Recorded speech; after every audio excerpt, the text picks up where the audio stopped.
Baik, sambil menunggu yang lainnya, saya mulai ya. Assalamualaikum warahmatullahi wabarakatuh. Waalaikumsalam Warahmatullahi wabarakatuh. Mari kita berdoa terlebih dahulu. Berdoa mulai.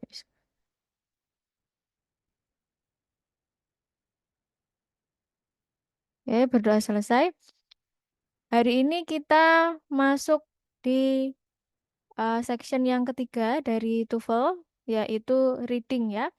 Kalau kemarin kita sudah membahas listening skill 1 sampai 3, kemudian structure-nya 1 sampai 3. Hari ini semoga readingnya bisa 1 sampai 3 juga. Seperti biasa, nanti saya menjelaskan skillnya, lalu langsung praktek menjawab ya. Oke, bukunya buku Longman ya, tetap yang sudah saya share di description, di grup description. Kalau yang pertama kemarin itu untuk ini review ya, untuk listening di halaman 48 ya. Kemudian untuk structure-nya halaman 217. Untuk reading-nya halaman 385. Kemudian answer keys atau kunci jawabannya di 666. Nah, ini eh, halaman yang dimaksud bukan halaman yang di PDF-nya ya, tapi halaman yang bisa kalian setting di aplikasi PDF-nya. Oke. Sekarang kita ke reading skill ya. Oke. Saya ingatkan kembali bahwa dalam TOEFL yang di-assess itu ada 3 ya, listening, structure, dan reading. Oke, 3 itu aja. Oke. Hari ini kita masuk ke listening skill 1. Kalau kalau listening reading ya. Kalau listening kemarin kalau tidak salah ada 34 skill ya. Kemudian structure-nya kalau nggak salah ada 60-an lebih skill. Kalau reading ini kayaknya di bawah 20 skillnya ya, saya lupa. Silahkan dicek di buku Longman-nya di bagian daftar isi. Oke, kita langsung saja ke sini. Oke. Skill yang pertama adalah answer main idea questions correctly. Jadi, pertanyaan suruh mencari ide ini pasti ada di TOEFL, baik TOEFL maupun IELTS ataupun bahasa Indonesia ya, pasti nggak ketinggalan ya mencari ide. Dalam TOEFL ya, pertanyaan mencari ide pokok ini, main idea itu bisa menggunakan pertanyaan suruh mencari topik, subjek, title, primary idea, atau main idea. Intinya, kalau di soal yang ditanyakan ini, yang saya garis bawahi ini, berarti yang ditanyakan adalah main idea. Masuk skill 1. Ini coretan saya merah, kelihatan nggak? kelihatan Bu. Oke, lanjut ya. Ini contoh ya, contoh. Kalau dapat reading, langsung jumping aja ke questionnya. Jangan ke bacaannya dulu, ke questionnya dulu. Yang diminta apa? Topik. Berarti berhubungan dengan ide. Caranya gimana? Ini ya. Since TOEFL passages are generally written in a traditionally organized manner. Jadi TOEFL itu dituliskan menurut ya, diorganisasikan atau disusun caranya itu dengan cara yang tradisional. Maksudnya apa? Dia itu 90% ditemukan di awal paragraf. Jadi karena kita punya waktu yang terbatas ya untuk mengerjakan TOEFL, kalau ditanya topik, subjek, title, primary idea, or main idea, langsung baca awal paragraf saja. Ya, tidak usah sok-sokan dibaca semuanya. Nanti nggak cukup waktunya ya. Di sini disebutkan bahwa dia mengikuti cara penulisan secara tradisional atau konservatif ditemukan di awal paragraf. Kalau dalam bahasa Indonesia kan namanya paragraf deduktif ya. Kalau di akhir itu induktif. Hanya saja kalau orang luar itu cenderungnya memang ide pokoknya ditaruh di depan. Oke, langsung ya. Topik ya, yang ditanyakan topik. Ini hanya ada satu paragraf. Kalau satu paragraf cukup dibaca kalimat pertama paragraf itu. Kalau paragrafnya double berarti dibaca kalimat pertama, paragraf pertama dan paragraf yang kedua. Nanti digabungkan. Nanti ada contohnya habis ini. Ini yang satu paragraf aja ya. Topiknya apa? Kita hanya baca yang sampai titik ini saja. Ya, sampai titik ini saja. Yang bawah nggak usah. Menghemat waktu. In the philosophy of John Dewey, a sharp distinction is made between intelligence and reasoning. Oke. Yang pokoknya di sini adalah John Dewey. John Dewey, nggak tahu ini macamnya piye ya. John Dewey. Distinction. Distinction itu perbedaan ya. Perbedaan antara intelligence and reasoning. Ini aja yang kita pegang ya untuk mencari ide pokoknya atau topiknya. Yang A, kita setelah ya tadi kan pertama kita baca dulu soalnya, oh topik. Yang kedua kita langsung membaca kalimat pertama ya. Pertama baca soal. Baca soal dulu. Bu, saya lebih enaknya baca bacaannya dulu. Kamu kan nggak tahu soalnya apa, jadi nanti nggak fokus kalau dibaca bacaannya dulu ya. Kemudian baca kalimat pertama. Ya, baca kalimat pertama. Kemudian yang ketiga, eliminasi jawaban yang salah. Oke. Jadi untuk skill yang pertama ini, pertama baca soal, kemudian baru baca bacaan, kalimat pertama saja, kemudian eliminasi. Oke, tadi kan yang kita pegang adalah distinction between intelligence and reasoning. Yang A. Yang A cuma menyebutkan intelligent, berarti salah. Nggak boleh disebutkan parsial ya, berarti bukan topik kalau cuma disebutkan parsial. Kemudian yang B, distinction made by John Dewey. Mungkin ya, mungkin. Kemudian Dewey's ideas on the ability, the reason. Cuma disebutkan sebagian reason aja. Salah ya. Kemudian how intelligence differs from reasoning in Dewey's works. Nah, antara B dan D. Kalau topik itu biasanya langsung spesifik ya. Antara B dan D itu lebih spesifik yang D. Apalagi tidak kita tadi kan menggarisbawahi distinction, intelligent dan reasoning. Di sini intelligent ada, reasoning ada. Differs di sini adalah memparafrase distinction. Distinction kan perbedaan. Differs membedakan. Distinction ini noun ya, kata benda, sedangkan differs ini adalah verb, di mana dia ada hubungannya ya. Bagaimana intelligent berbeda dengan reasoning in Dewey's work, dalam penemuannya Dewey. Oke, paham yang ini? Ada yang ditanyakan?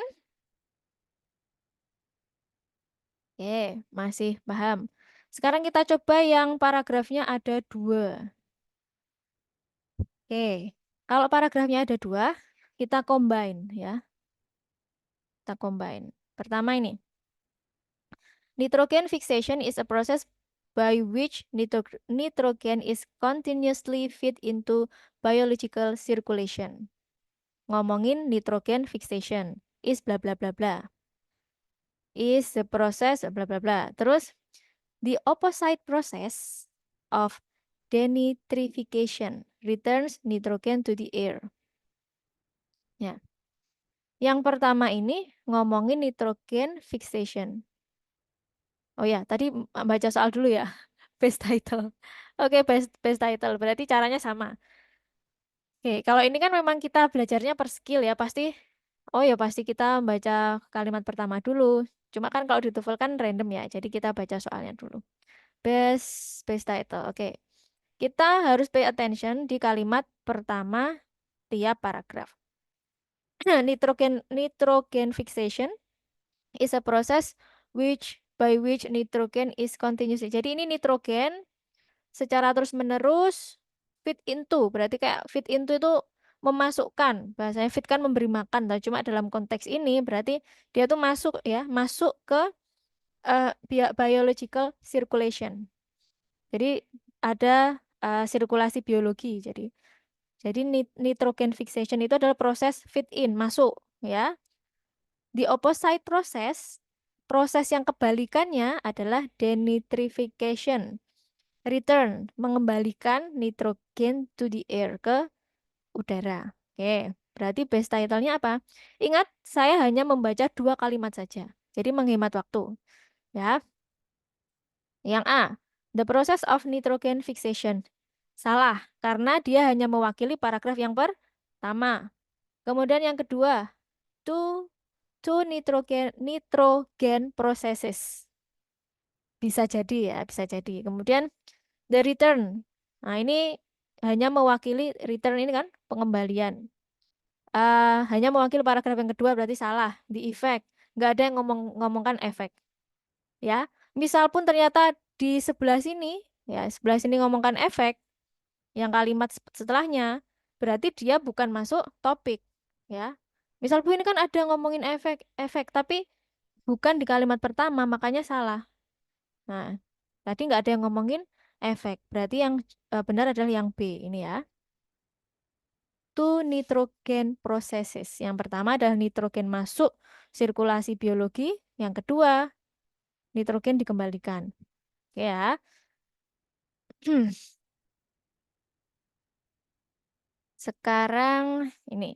Ini untuk summary-nya. How to identify the question. Kalau tadi kalian mungkin menyepelekan pengantar soalnya ya. Karena memang kita buku ini membahas tentang topik, subjek. Tapi kalau ketika kalian langsung di pertanyaan TOEFL-nya, bisa jadi bingung. Makanya harus mengenali identify the question. Misal kalau nanya topik, subjek, main idea, main point, primarily concerned, best title. Jadi kalau ada keyword-keyword seperti ini, maka kita masuk skill yang pertama, ya.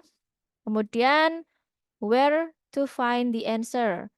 The answer is this type of question can generally be determined by looking at the first sentence of each paragraph. Okay. How to answer? Read the first line each paragraph. Tapi kalau saya tadi baca soalnya dulu yang ini ya, baca soalnya dulu. Setelah itu read the first line of each paragraph.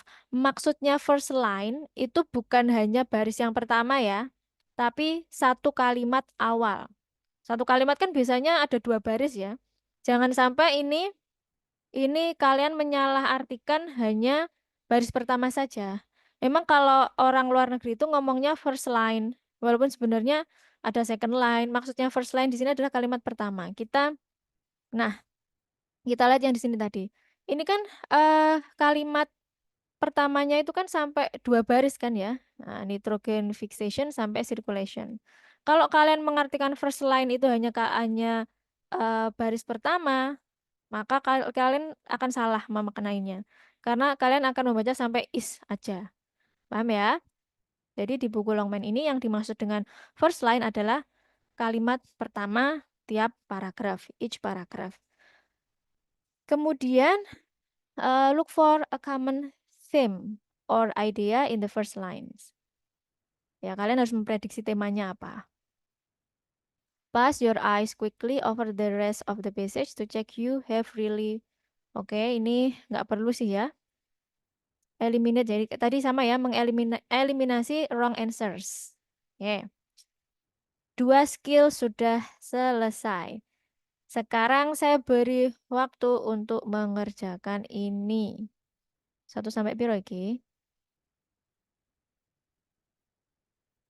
Sampai 9 ya. Oke, sip. 1 sampai 9. Dibuka buku longman-nya, halaman yang di sini ya, yang di pengaturan PDF-nya itu diketik aja 388. Kalau yang di PDF-nya itu halaman 371. Silahkan dijawab pertanyaan 1 sampai 9. Ya, nanti kita bahas bersama-sama. 1 sampai 9 saya kasih waktu piro? Mbak Pita sama Mbak Rizka minta waktu berapa? 1 sampai 9?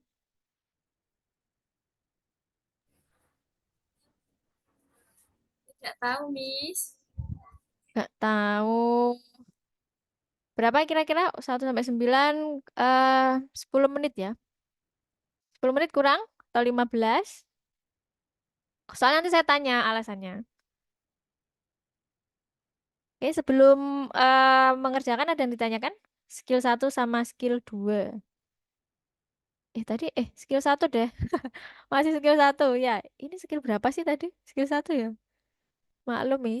Wes sore kesel. Oh ya, skill 1. Skill 2-nya belum ya. Oke, skill 1 tadi saya ulangi ya. Pertama, baca soal, kemudian baca kalimat pertama, baca dan dipahami ya. Karena memungkinkan jawabannya nanti parafrasenya, parafrase. Eh, eliminasi jawaban yang salah. Oke, itu ya skill 1 itu. Silakan, berarti saya timer ya. eh nggak usah saya timer lah, nanti nanti jadi grogi. Yang sudah jawabannya bisa diketikkan di kolom chat.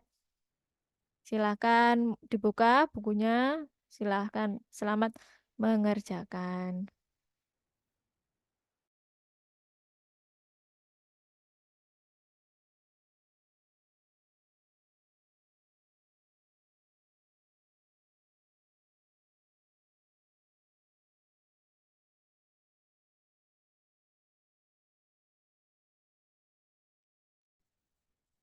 Oke, yang tadi lupa belum saya record ya. Oke.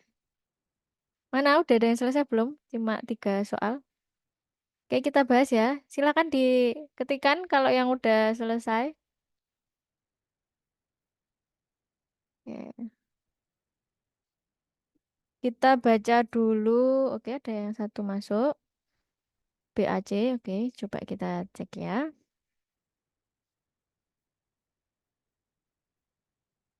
BAC, benar 1 ya, BAC. Kemudian BBC, BBC benar 2. Ada lagi silakan, ayo masuk lagi.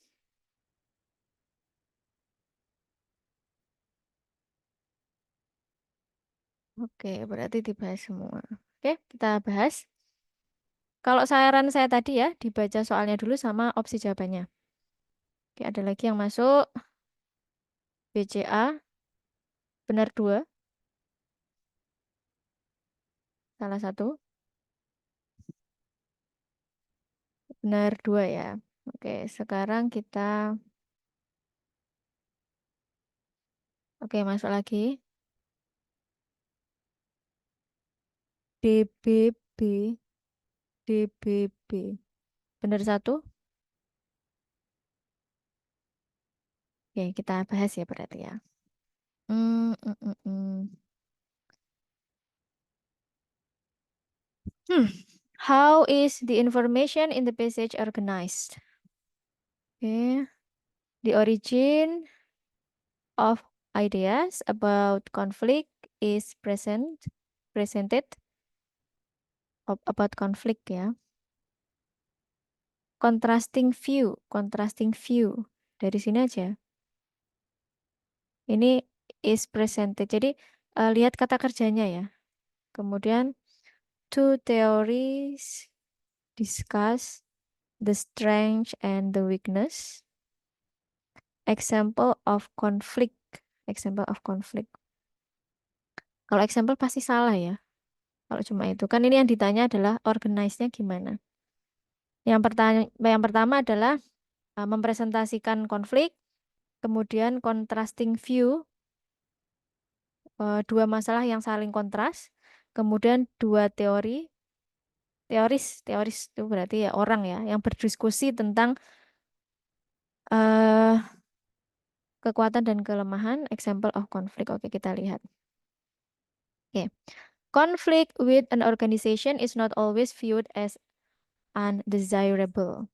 Jadi, konflik dalam sebuah organisasi tidak selalu disajikan sebagai is not always viewed as undesirable, tidak diinginkan ya, undesirable.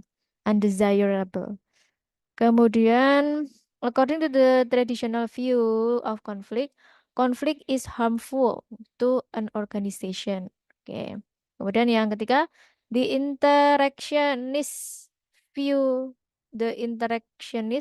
of conflict, on the other hand, on the other hand itu ada indikasi ya, indikasi ngomongin kebalikannya. On the other hand, gitu ya. Misal, I like playing music. On the other hand, my sister doesn't. Biasanya kan saya suka bermain musik. On the other hand, tetapi adikku tidak. But on the other hand, my sister does not, tidak suka. Berarti the interaction view of conflicts, on the other hand, hold that conflicts can serve an important function of organization. Oke. Di sini disebutkan bahwa konflik itu harmful untuk organization, ya kan?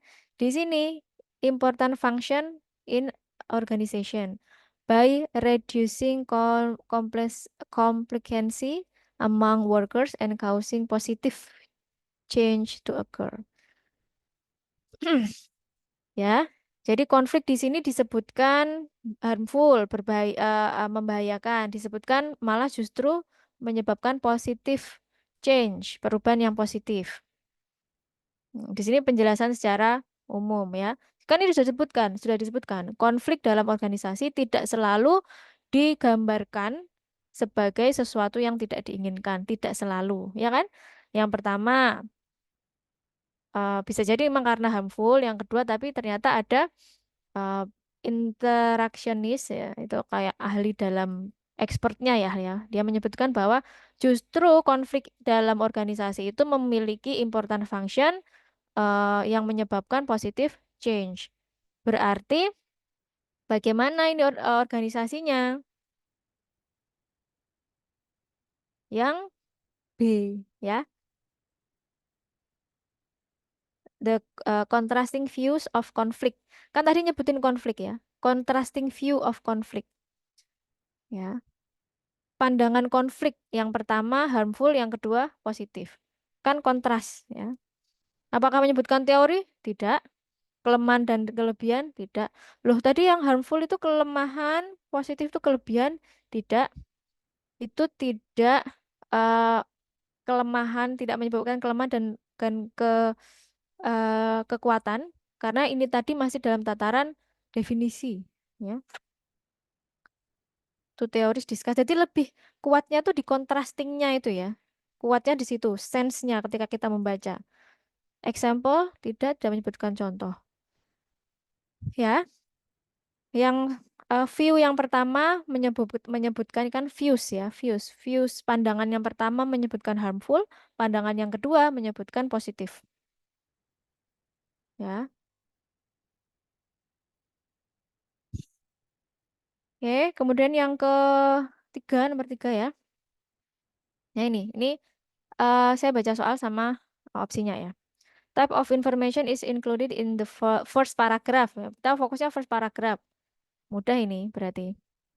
Paragraf pertama aja. Apakah sebuah argumen, apa definisi, apa opini, atau teori. Harus bisa membedakan ya.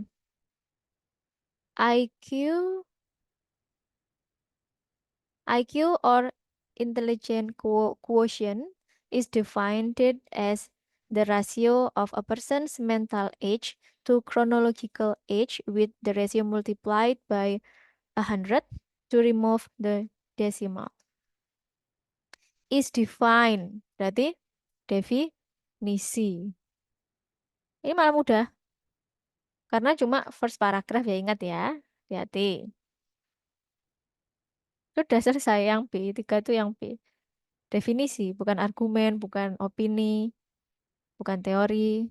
Oke, sekarang yang nomor 5 berarti. Mana ini? How the information. Oke, langsung. Two unusual karakteristik. Dua karakteristik yang tidak biasa dari Great Salt Lake. Contrasting teori. Nah, jadi ini keywordnya yang saya garis bawah ya. The process. Ingat, kalau the process, harapannya ya. Jadi ketika kita, kenapa saya menyuruh untuk melihat pilihannya dulu, supaya ada gambaran. Ada gambaran ketika kita membaca. Misal kita baca the unusual karakteristik. Oh, ini nanti harapannya ya, harapannya paragraf itu menyebabkan dua karakter yang unik, yang tidak biasa. Contrasting teori. Oh, berarti nanti ada teori yang mengiyakan atau me, tidak setuju. Contrasting teori. Kemudian proses. Oh, kalau proses berarti nanti ada step-stepnya. Tinggal dicocokkan kan. Kemudian the reason for variations of the grid. Alasan dari variasi Great Salt Lake size. Size, di sini ada size-nya. Benar ki? Oke, kita lihat. Kalau ini nggak ada reverse to first paragraph or second paragraph, it means that you have to read a whole of the paragraph. Oke. No, I mean just first sentence ya. Every paragraph. The largest lake in the western United States is the Great Salt Lake. The largest lake ya. Di bagian barat Amerika itu namanya ini. Inland Saltwater Lake in northwestern Utah. Buh gibi maksudnya. Just outside the state capital. Nah, ini ngomongin lokasi lah ya ini lokasi sampai ke sini. Lokasi dan menyebutkan bahwa the largest lake. Oke, inland saltwater, inland saltwater. Asin ya, lake. Danau apa ya, lake, pokok perairan ya, perairan air asin, inland. Inland itu pulau kecil kalau nggak salah ya. Bisa dicek ya. Kemudian although the Great Salt Lake is fed by freshwater stream, walaupun ini ya, Great Salt Lake itu disuplai oleh freshwater stream, aliran dari air yang fresh, it is actually saltier. Ini ternyata lebih asin daripada oceans of the world, daripada laut atau apa itu yang gede itu, samudra di dunia. Ya, ada olduhnya, dia is feed by itu kayak disuplai. Feed itu kan memberikan makan ya. Tapi bahasa Inggris harus dilihat konteksnya ya. Diberikan makan. Berarti kalau ini kan disuplai ya, sumbernya itu dari fresh water stream. It is actually saltier, tapi ini ternyata lebih asin daripada itu. Aneh ini ya, sudah aneh. Oke, terus the Great Salt Lake can vary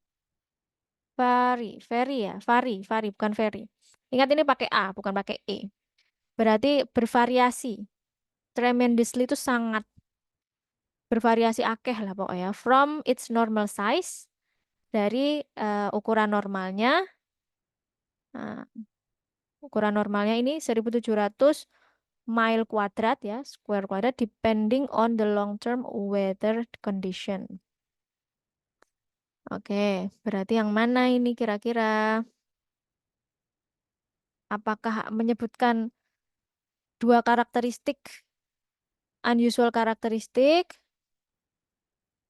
Dua unusual karakteristik bisa jadi. Yang pertama ini unusualnya ini dia dari fresh water stream tapi dia lebih asin daripada ini. Kemudian dia sangat bervariasi dari normal size-nya yang ini. Tergantung long term weather-nya. karakteristik ya. Kemudian contrasting teori, apakah tadi di sini menyebutkan teori? Nggak ada menyebutkan teori. Proses terjadinya Great Salt Lake,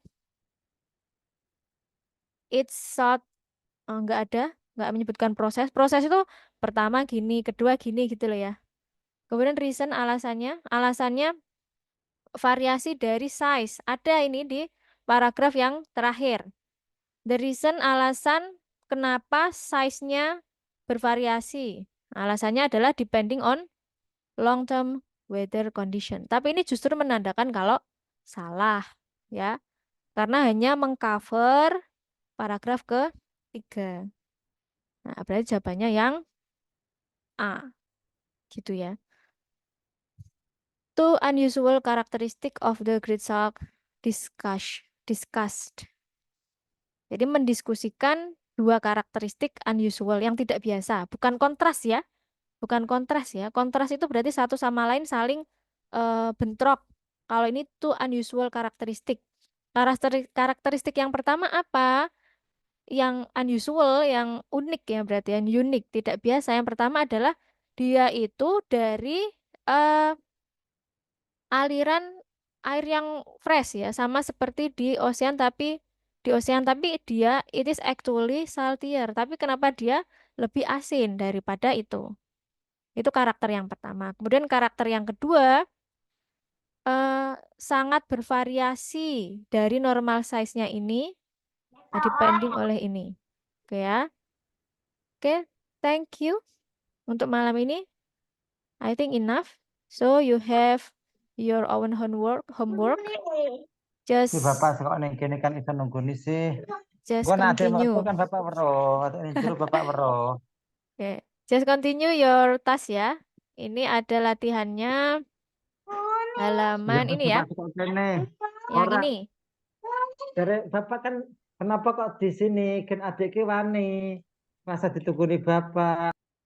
Oke. Oke. Jadi nanti your homework is TOEFL exercise skill 1 and 2. There are 10 numbers consisting skill 1 and skill 2. You have to practice it by yourself in your home.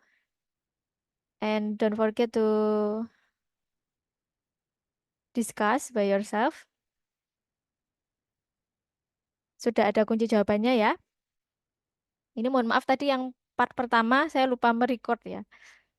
Nanti dikerjakan ya. Yang halaman 397 ya. TOEFL exercise skill 1 and 2 ada 10 nomor. Tapi ini yang nomor 9 dan nomor 10 ini enggak ya? Karena itu komputer. Oh, ini 56 juga enggak. Berarti cuma 5 nomor ya kayaknya. 6 deh, 6. 1, 2, 3, 4, 7, 8. Oke, ada yang ditanyakan sebelum kita tutup? Besok ada pertemuan lagi ya. Berarti besok kita balik lagi ke listening skill ya. Listening skill mulai dari 4, 5, 6 ya kalau waktunya cukup. Kemarin karena kita sudah 1 sampai 3. Oke, untuk skill 1 dan 2 ada yang ditanyakan?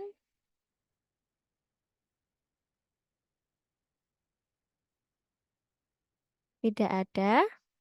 Terima kasih atas partisipasinya. Besok jangan lupa ada kelas lagi. Kita mulai 19.15 ya. Karena di sini isaknya masih jam 19.00.